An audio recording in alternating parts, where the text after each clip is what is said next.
Hi guys, I want to show you how to find an open gallery on Google Pixel 9a.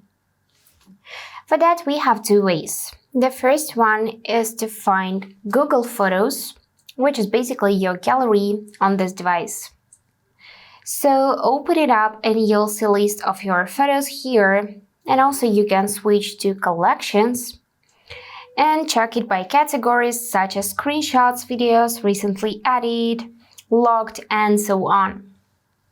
The next way how you can find all of your photos is to open up Files app, which looks like this. And now in the categories you should see videos, you should see your images, and so on.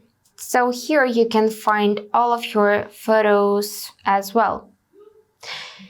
And that's it for today. If this video was helpful, please subscribe, like, and comment. And I wish you all the best. Bye bye.